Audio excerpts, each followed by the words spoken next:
Hello everybody, I'm making this video to explain how to form long sentences in English.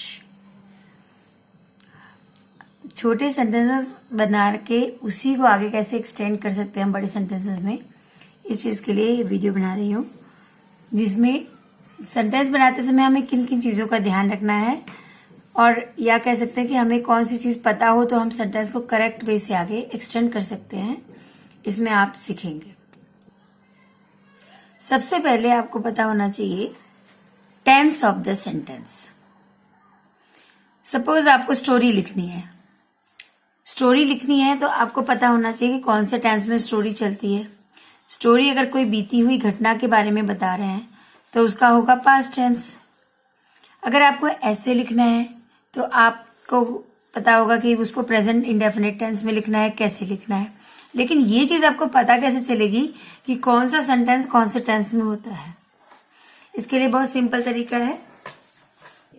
जो sentence आपके ता, ते, ती से एंड होते हैं वो सिंपल सेंटेंस होते हैं। मीन्स कि जो वर्ब है आपकी normal form, first form use होती है। सपोज जैसे रीड है, रीड यूज होगा। सपोज करिए कि मैं पढ़ता हूं। मैं की इंग्लिश क्या होगी?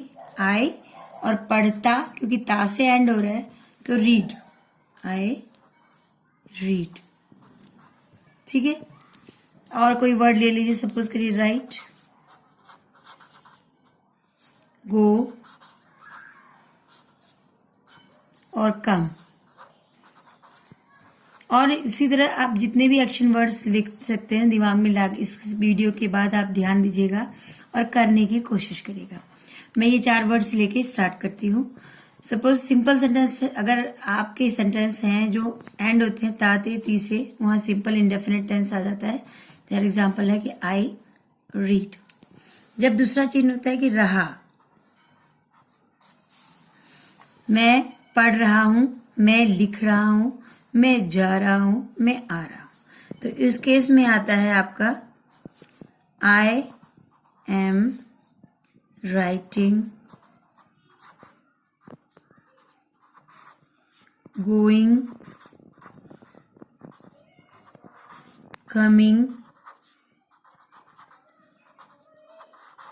मेरा सिर्फ ये कहने का मतलब है जिन सेंटेंसेस में रहा आता है हिंदी बोलते समय, अगर उस सेंटेंस को हमें इंग्लिश में कन्वर्ट करना है तो वहां पे आईएनजी का इस्तेमाल होगा, और आईएनजी लेने के लिए एक हेल्पिंग वर्ब चाहिए ही चाहिए। ठीक है। अच्छा, अब आता है अगली पहचान क्या होती है कि जैसे चुका हूं,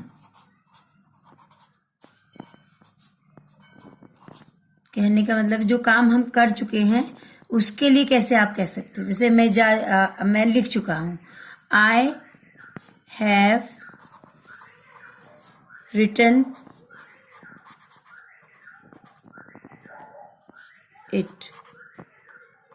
ठीक है। तो ये जो चीज है आपकी, ये आपकी हो जाती है प्रेजेंट परफेक्ट फॉर्म। ठीक है। और लास्ट हो जाता है कि जैसे कोई चीज कंटिन्यूअस भी होती है और अभी तो हो रही है, पीछे से होती हुई आ रही है।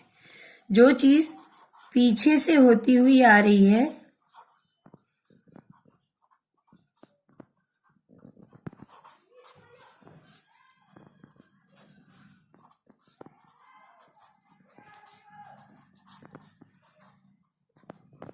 इसका सबसे बढ़िया एग्जाम्पल होता है बारिश।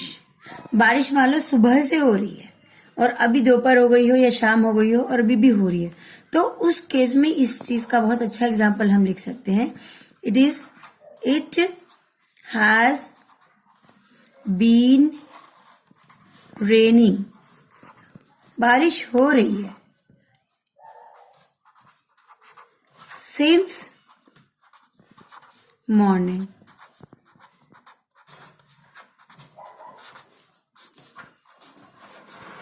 अब सिंस और फॉर की 2 चीजें होती हैं, मैं आपको बताती हूं।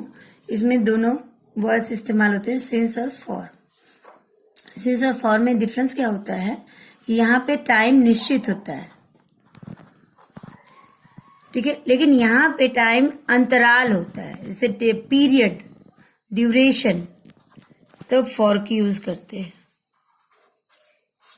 For example, it has been raining since morning, ये टाइम हो गया यहाँ पर। लेकिन अगर कहूँ कि 4 घंटे से बारिश हो रही है, तो उस केस में क्या आएगा? It has been raining for 4 hours. ठीक, तो ये मैंने आपको चारों पार्ट्स जो होते हैं एक टेंस के, वो मैंने आपको बताया। ये आपका सिंपल इंडेफिनिट टेंस है, ये आपका कॉन्टिन्यूअस टेंस है, ये आपका परफेक्ट टेंस है, और ये परफेक्ट कॉन्टिन्यूअस टेंस है। अब इसी चीज को आप पास्ट टेंस में भी लिख सकते हैं आराम से। बस यहाँ पे आपको पास्ट टेंस लिखना पड़ेगा। बाकी यहाँ पे पास्ट आपका हेल्पिंग वर्ब आएगा, यहाँ पे पास्ट हेल्पिंग वर्ब आएगा, यहाँ पे पास्ट हेल्पिंग वर्ब आएगा। सिंपल। अगर एक आपको लिखना आ गया तो उसका दूसरा फॉर्म ऑटोमेटिकली आपको लिखना है। कहाँ कहाँ चेंज करने, देखिए इंडेफिनिट में इस जगह चेंज होगा, कॉन्टिन्यूअस में इस जगह चेंज होगा, परफेक्ट में इस जगह चेंज होगा, और यहाँ पे भी इस जगह ही चेंज होगा। तो सिंपल चीज है। देखिए अब अगर मैं बोलती हूँ past indefinite, I read, I had, I was आएगा यहाँ पे पास्ट टेंस में, आई वॉज राइटिंग।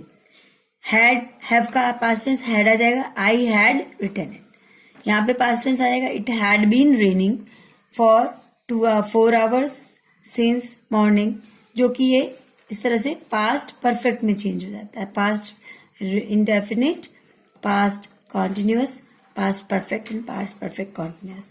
अब आता है कि इसको फ्यूचर में कैसे बदलेंगे। फ्यूचर में भी कोई खास चेंज नहीं होगा, बस आप फ्यूचर के केस में आप यहाँ पे विल या शैल लगाएंगे। तो विल और शैल का जो एक कॉन्ट्रैक्टेड फॉर्म होता है, आप उसे इस्तेमाल कर सकते हैं इस तरह से। ठीक है, तो अगर हम इसी को कहें तो I will read, I will be writing, I will have return it, and it will be raining. Simple, बस इसी में चेंज आएगा, इसमें भी।